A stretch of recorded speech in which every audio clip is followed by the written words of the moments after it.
रुक्मणी जी ने अपने उस जीवन को, रुक्मणी जी ने अपने उस चरित्र को आनंदित करा।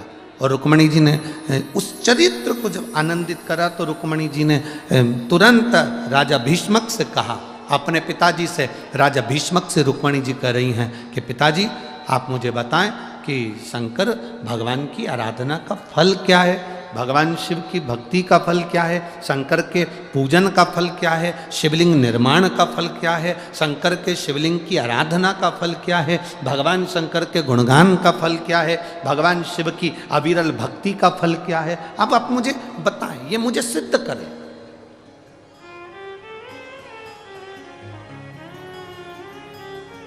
राजा भीष्मक ने कहा, रुक्मणी, शिव की अविरल भक्ति वो भक्ति है जिसमें मांगने के लिए आपको हाथ नहीं फैलाना पड़ेगा।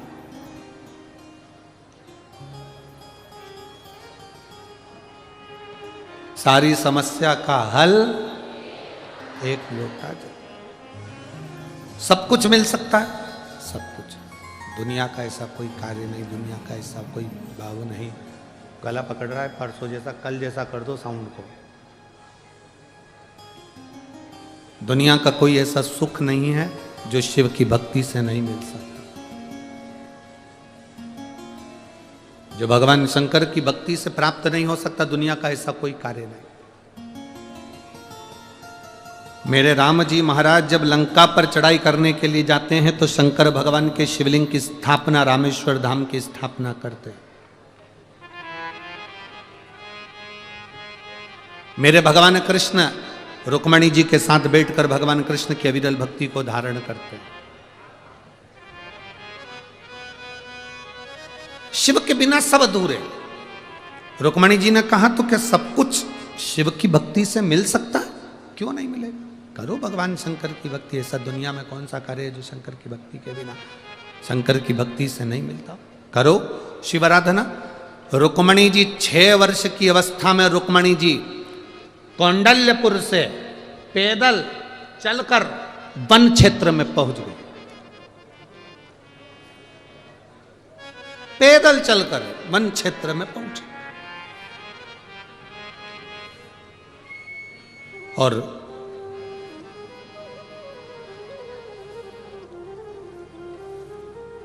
आज रुक्मणी जी ने विचार कर लिया कि अब तो मुझे शंकर के शिवलिंग की आराधना करना है, पूजन करना है।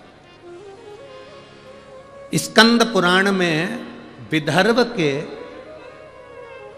अम्बेश्वर मंदिर का वर्णन आता है, अम्बेश्वर शिवलिंग का।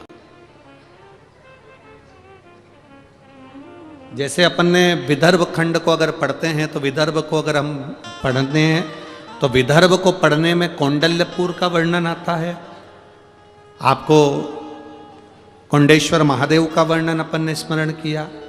फिर अपन ने कथा में तपवनेश्वर महादेव का स्मरण करा। उसी तरह तीसरा जो वर्णन आया है अम्बेश्वर महादेव,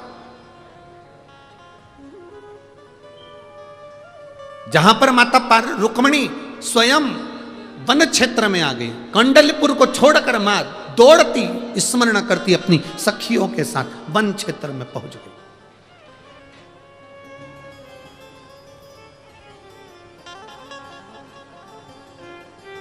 और उस वन क्षेत्र में गुफा के अंदर एक भूमि पर बैठ गई। बैठकर उन्होंने पार्थिव शिवलिंग का निर्माण करा। नेत्र बंद कर केवल पार्थिव शिवलिंग का निर्माण करा। ना उस पर जल चढ़ाया, ना बेलपत्र चढ़ाई, ना फूल चढ़ाया, ना दूध चढ़ाया, ना कोई फल चढ़ाया। केवल शिवलिंग का निर्माण कर माता रुक्मणी जी बैठ गई। 6 वर्ष की अवस्था है माता, मात्र 6 वर्ष की।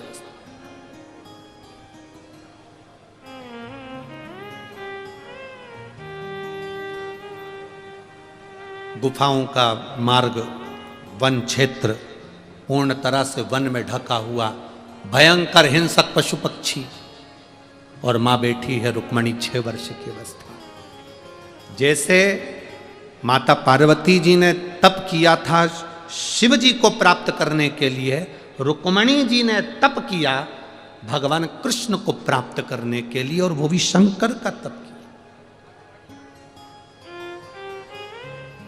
शिव का।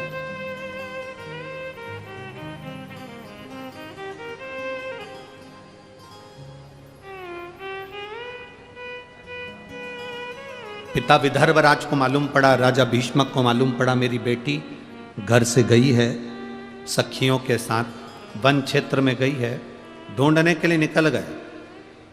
विदर्भ की पूरी भूमि पर अपनी बेटी रुक्मणी को ढूंढने के लिए राजा भीष्मक ने अपने द्वार से द्वारपालों को भेज दिया, गुप्तचरों को भेज दिया, रुक्मणी को देखो कहां गई,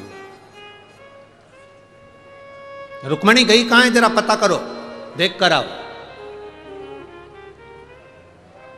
पूरा विदर्भ छाना, विदर्भ के जहां विराम हो रहा था उस स्थान पर, वो कहते हैं भूमि का स्मरण अगर करेंगे अम्बेश्वर महादेव का, तो मोर्शी के पास में सालबर्डी,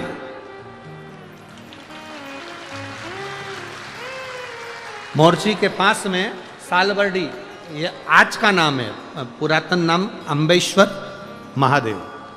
पुराना अगर स्मरण करेंगे तो वहाँ मोर्शी में ही पड़ेगा ना, मोर्शी के अंतर्गत ही आएगा।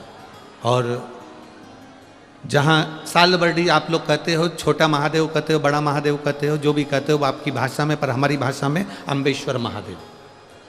जिस कथा का नाम माननीय सांसद महोदय नवनीत जी राणा जी ने, श्री रवि जी राणा जी ने इस कथा का जो नाम लिया, अम्बेश्वर अम्बा शिव महापुराण की कथा, इनका मूल लक्ष्य था कि पूरे विदर्भ क्षेत्र में, पूरे विदर्भ क्षेत्र में जो हमारे स्कंद पुराण में और हमारे शास्त्रों में जिन जिन शंकर के मंदिरों का, जो अम्बा महारानी का और जो भगवान की अविरल भक्ति, जो विदर्भ राज भगवान शिव की भक्ति करे हैं, ऐसी मूल कथाओं का उद्देश्य रहे। और मैं माननीय नवनीत जी राणा जी को धन्यवाद दूंगा, रवि जी राणा जी को धन्यवाद दूंगा कि ये केवल तपवनेश्वर, कोंडेश्वर, अंबा मां, कौंडल्यपुर या मोर्शी के श्री अम्बेश्वर महादेव, ये केवल यहीं तक सीमित नहीं है। हमारे बीच में अयोध्या से, अवध भूमि से मेरे रामलला अयोध्या की, मेरे रामलला अयोध्या के जिस टेंट में रहते थे, उस टेंट में पूरा जीवन जिन्होंने रामलला की सेवा में और उनकी आराधना में, पूजन में लगाया, ऐसे परम पूज्य संत शिरोमणि पधारे हैं। एक बार जोरदार ताली बजाकर उनका स्वागत।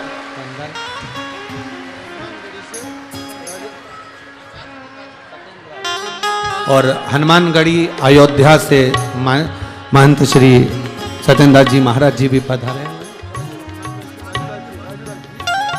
हनुमानगढ़ी से श्री राजूदास जी महाराज जी पधारे हुए हैं। एक बार जोरदार ताली। हमारे बीच में परम पूज्य संत शिरोमणि सत्येंद्र जी महाराज जी पधारे हैं। एक बार जोरदार ताली बजा।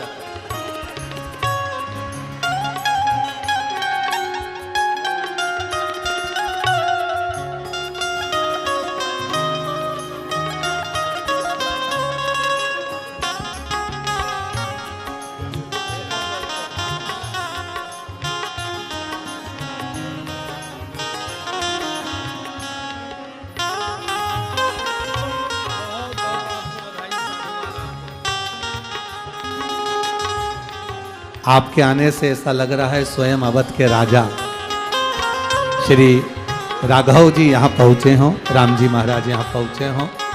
जोरदार ताली बजाएं।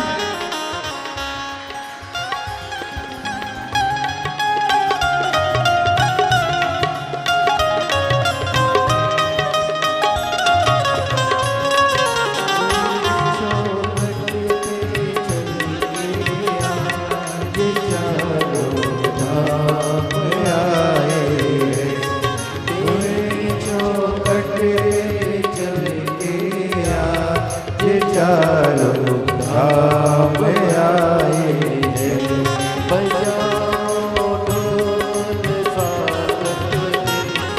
बेरे